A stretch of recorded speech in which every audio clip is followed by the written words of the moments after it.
केवल दिल्ली वासी नहीं, पूरे देश के लोग चाहते हैं कि दिल्ली एक खूबसूरत शहर हो, सुंदर शहर हो। दिल्ली वासी चाहते हैं कि सुंदर होगा तो उनको अच्छा लगेगा, वो अच्छे वातावरण में जी पाएंगे। देशवासी चाहते हैं कि बाहर से कोई भी आए तो उन्हें लगना चाहिए कि एक अच्छे देश की अच्छी राजधानी में गए हैं। लेकिन दिल्ली के अंदर पिछले कुछ सालों में हमने काफ़ी इम्प्रूवमेंट किए, शिक्षा के क्षेत्र में, स्वास्थ्य के क्षेत्र में, बिजली के क्षेत्र में, पानी के क्षेत्र में।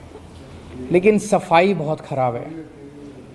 चारों तरफ कूड़ा ही कूड़ा है दिल्ली के अंदर, बहुत ज़्यादा कूड़ा है, जिसको लेके थोड़ी शर्म भी आती है सबको कि हमारी दिल्ली इतनी गंदी क्यों है।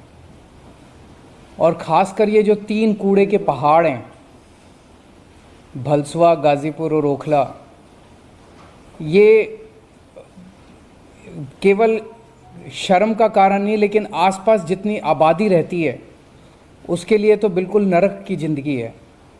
एक एक पहाड़ के आसपास कई कई किलोमीटर तक इन कूड़े के पहाड़ों की बदबू पहुंचती है।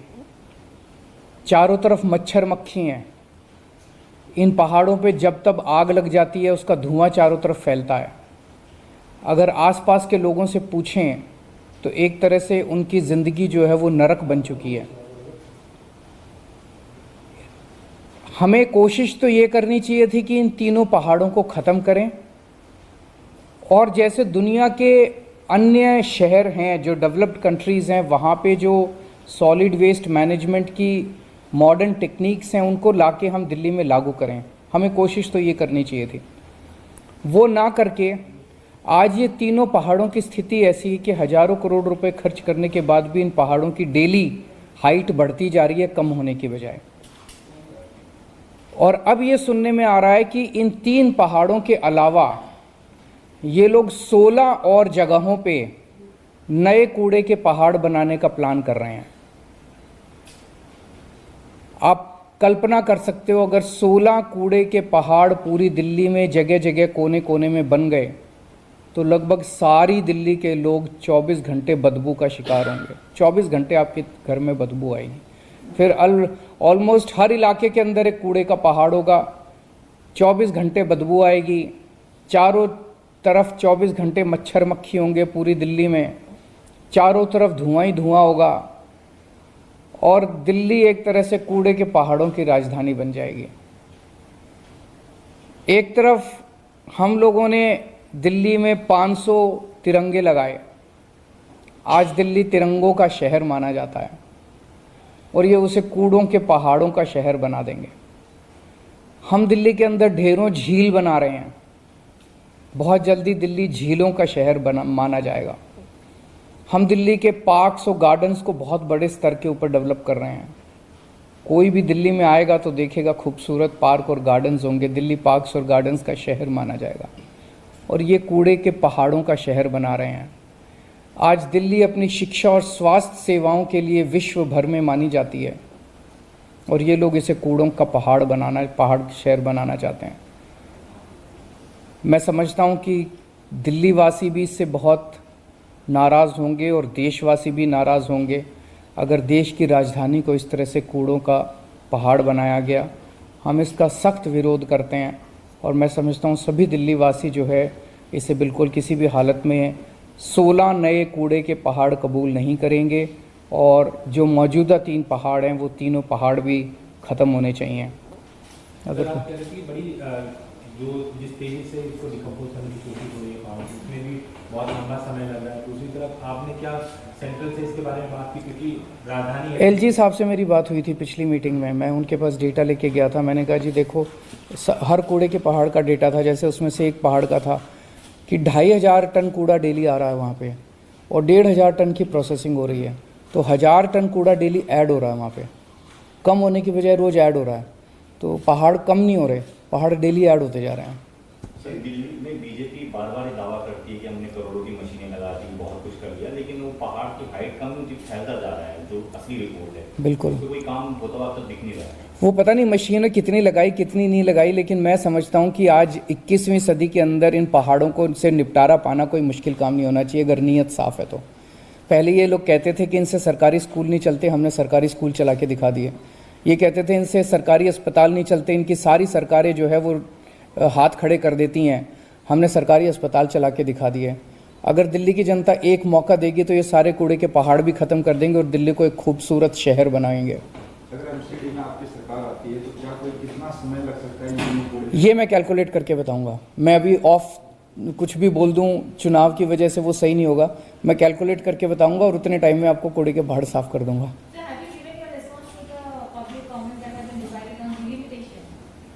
वो बना रहे हैं, हमारे लोग बना रहे हैं। May be in a day or two we will be ready with it. About what? वो अभी सारा बना देंगे तो आपके we will come back to you.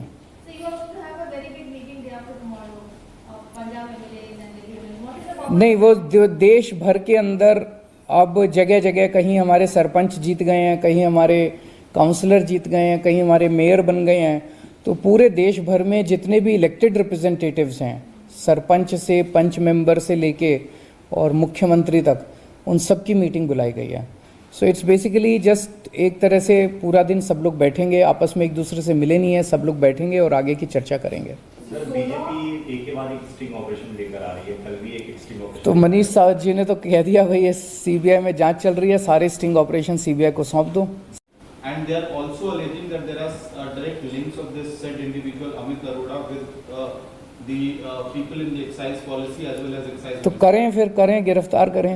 ये सोर्सेज से, स्टिंग से, मतलब आज तक मेरे को ये समझ नहीं आया कि शराब घोटाला क्या है। पहले बोले जी 1.5 लाख करोड़ का, इनका एक नेता बोला 1.5 लाख करोड़ का घोटाला है। दिल्ली का बजट ही 70,000 करोड़ है, 1.5 लाख करोड़ का घोटाला कैसे होगा? एक और नेता बोला जी 8,000 करोड़ का घोटाला है। तीसरा नेता बोले जी 1100 करोड़ का घोटाला है। एलजी साहब बोले जी 144 करोड़ का घोटाला है। सीबीआई ने अपनी एफआईआर में लिखा कि 1 करोड़ का घोटाला है।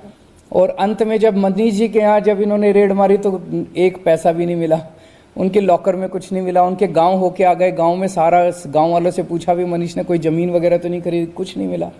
तो घोटाला है क्या? बेसिकली मैं समझता हूं कि केंद्र सरकार को सुबह से शाम तक सीबीआई ईडी छोड़ के कुछ पॉजिटिव काम भी करने चाहिए देश के लिए। देश के लिए पॉजिटिव काम नहीं करेंगे तो देश आगे कैसे बढ़ेगा? 24 घंटे सबके ऊपर बस सीबीआई ईडी पूरे देश को डरा रखा है, पूरे देश को धमका रखा है। ऐसे देश कैसे आगे बढ़ेगा? कोई गलत काम करे उसको पकड़ो, लेकिन जबरदस्ती सबके ऊपर सीबीआई ईडी, सबके ऊपर सीबीआई ईडी, इस तरह से तो देश आगे नहीं बढ़ सकता ना। ऐसे कैसे देश तरक्की करेगा? आप स्कूलों की बात करो, हमारी प्रेस कॉन्फ्रेंसेस आप देखते हो, हमारी 95% प्रेस कॉन्फ्रेंसेस पॉजिटिव चीज़ों के ऊपर होती है। कि अभी मैं जा रहा हूँ एक स्कूल के बच्चों को, हमारे 1100 के करीब बच्चे जो हैं वो नीट और जेई के पेपर उन्होंने क्लियर किए हैं। बहुत बड़ी बात है। स्कूलों के सरकारी स्कूलों के बच्चे जो है इंजीनियरिंग के, मेडिकल के पेपर पास कर रहे हैं, बहुत बड़ी बात है। ऐसे अच्छा काम करो ना, पॉजिटिव काम करो। जबरदस्ती सबको दुखी कर रखा है इन्होंने। किसकी बात करती रही है?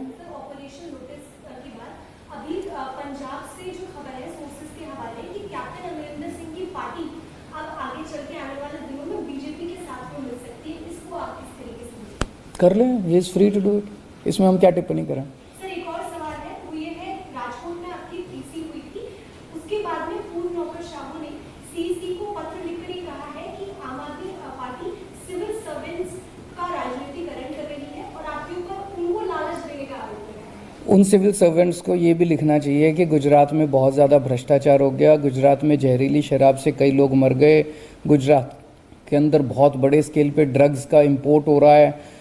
इनके बारे में भी उनको चिंता करनी चाहिए। Sir, one very interesting development, Tamil Nadu BJP, अब फ्रीबीज की डिबेट चल रही है इस वक्त, और तमिलनाडु बीजेपी ने अनाउंसमेंट किया कि 17 तारीख को मोदी जी के बर्थडे पे वो सोने का अंगूठी बांटेंगे जो बच्चे पैदा। उनको बांटने दो।